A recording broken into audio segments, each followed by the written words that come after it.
When riding in the Hackamore, you need to learn that the Hackamore needs to be almost alive on that horse's nose. You cannot get what you need to be to get accomplished by just pulling straight back and holding that horse with a death grip. That horse has to be able to feel that Hackamore bump on its nose.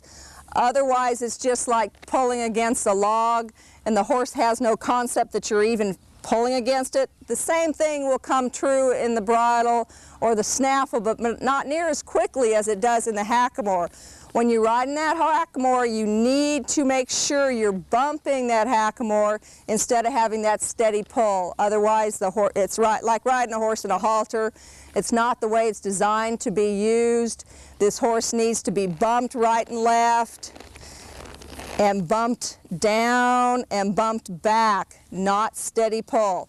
I mean, I want my horses to do a steady pull when they're backing up a little bit, but as soon as there's some resistance, I have to go back to bumping that horse so that that horse has a feel on its nose about what this Hackamore is doing, instead of just that complete steady pull with that death grip that a lot of people get. You really want to get away from that. It won't do you any good. The Hackamore, I like the Hackamore to fit a little lower than some people. To me, it makes that horse drop his nose a little bit more. You want a Hackamore that is at least in somewhat proximity to their cheeks. I see a lot of people riding with Hackamores, they're just stuck way out here, and that horse has got no feel. Your horse has got to be able to feel that Hackamore right and left to be able to know how to turn off of it. They've got to be able to feel that Hackamore when you come back. When your Hackamore reins, when you pull back, eventually this Hackamore your reins need to be touching this horse here. If it's all the way up there before you're touching, nothing's going to work.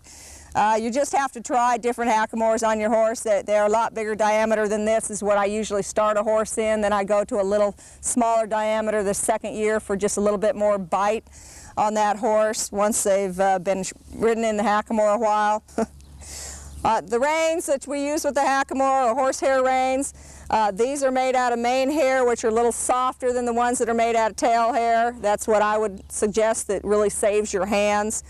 The reason that we use the horsehair on the reins for the Hackamore is because they're sharp. They still got these little prickly hair things hanging off of them, so that when you put that rein against that neck, there's no doubt in that horse's mind that there's something against his neck, and it will actually help this horse learn to neck rein some if you learn to do it right with your hands together and get that horse to be feeling those reins on his neck.